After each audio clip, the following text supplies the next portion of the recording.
పాయకరావుపేట నియోజకవర్గం నక్కపల్లి మండలం చందనాడ గ్రామంలో ఉపాధి హామీ పథకంలో అవకతవకలు జరుగుతున్నాయని వైఎస్ఆర్ కాంగ్రెస్ పార్టీ నేతలు తెలియజేశారు. ఈ ఉపాధి పథకానికి వచ్చిన శ్రామికులతో ఉపాధి పని ప్రదేశంలోనే ఫోటోలు తీయించి అనంతరం వారిని స్టీల్ ప్లాంట్లోని సివిల్ కాంట్రాక్ట్ పనికి పంపిస్తున్నారని వారు ఆరోపించారు.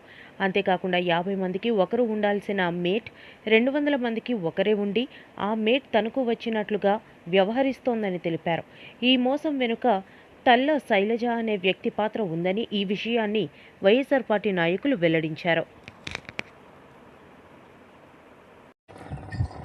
పాయకరావుపేట నియోజకవర్గం నక్కపల్లి మండలం చందనాడ పనికారు పథకం సంబంధించి గతంలో ఒక 10 రోజుల నుంచి మాకు సుమారుగా 200 మంది పైన పనిచేస్తున్నారు. అయితే ఇందులో చాలామందికి ఇబ్బందులు ఉన్నాయి, మీరు వచ్చి అడగాలి అని చెప్పడం జరిగింది. అయితే ఇక్కడ 200 పైన మంది పనిచేస్తున్నారు. గతంలో మేట్లుగా పెట్టమని అనేక సార్లు మేము మండల ఆఫీస్కి, కలెక్టర్ ఆఫీస్కి లెటర్ ఇవ్వడం జరిగింది. ఏపీఓ గారిని కూడా అడగడం జరిగింది. ఏపీఓ గారు కూడా మేట్లను పెడతానని ఆ రోజు 3 మేట్లని నిర్ణయించారు.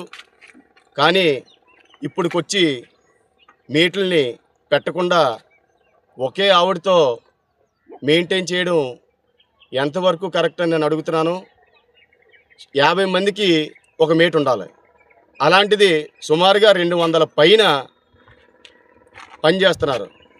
50 మందికి ఒక మేటుని ఎందుకు ఇవ్వలేకపోతున్నారు అంటే నాకు అర్థం కాని విషయం ఏంటంటే, ఇక్కడ మేట్లని వద్దంటున్నారా, లేకపోతే ఇక్కడ పనిచేసి ఆవిడే పెట్టనివ్వట్లేదా, లేకపోతే ఏపీఓ గారు మరి ఎందుకు దీన్ని సీరియస్గా యాక్షన్ తీసుకుని మేట్లని పెట్టలేకపోతున్నారు.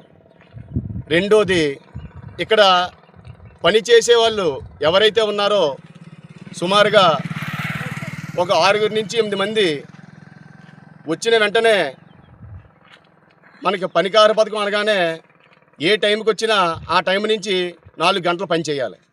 అయితే చందనాడులో జరిగే తాలూకా పనితీరు ఎలా ఉందంటే, వచ్చిన వెంటనే ఫోటో తీయించి ఆవిడికి ఎవరైతే అనుకూలంగా ఉన్నారో వాళ్ళని పంపించే ఏర్పాటు చేస్తుంది. అది ఎంతవరకు కరెక్ట్ అని నేను ఈరోజు ప్రశ్నిస్తున్నాను. ఇంకోటి జరుగుతుంది, మాకు ఇక్కడ స్టీల్ ప్లాంట్ వచ్చింది. స్టీల్ ప్లాంట్కి సంబంధించి సివిల్ కాంట్రాక్ట్ ఒక ఆయన వచ్చాడు. సివిల్ కాంట్రాక్ట్ సంబంధించి ఈవిడ ఇక్కడ మేటుగా చేస్తూ అక్కడ లేబర్ పని కూడా ఒప్పుకోవడం జరిగింది ఈ మధ్య. అయితే లేబర్ పని చేసుకోవచ్చు, కానీ ఎలాంటి వాళ్ళు చేసుకోవాలి? చెరువు పనికి ఎవరైతే రాకుండా ఉంటున్నారో, పనికారు పథకానికి రాకుండా ఉంటున్నారో వాళ్ళు కాకుండా వేరే వాళ్ళు ఎవరినో పెట్టి పని చేయించుకోవాలి. ఈవిడ ఇక్కడ మేటి కింద చేస్తున్న ఈ శైలజ అన్న వ్యక్తి ఏం చేస్తుందంటే, ఎవరినైతే ఒక 6-7 పంపిస్తుందో లేబర్ని స్టీల్ ప్లాంట్కి ముందు ఇక్కడికి రప్పించి ఇక్కడ ఫోటో తీయించి ఇక్కడి నుంచి ఇక్కడ పని చేయకుండా 4 గంటలు పని చేయనివ్వకుండా ఇక్కడి నుంచి మళ్ళీ ఆ పనికి పంపిస్తుంది. అది ఎంతవరకు కరెక్ట్? కాబట్టి ఇలా చేయడం దుర్మార్గం. ఇది వెంటనే ఏపీఓ గారికి మేము లెటర్ ఇస్తున్నాం. ఏపీ గారు వెంటనే స్పందించి ఇది కానీ ప్రాబ్లం సాల్వ్ చేయకపోతే ఇక్కడ ఉన్న ప్రజలందరూ కూడా మేము కష్టపడకుండా పని చేయకుండా 300 ఆలు తీసుకుంటున్నారు, అదేవిధంగా మమ్మల్ని పంపించండి అని ప్రజలందరూ అడగడం జరుగుతుంది.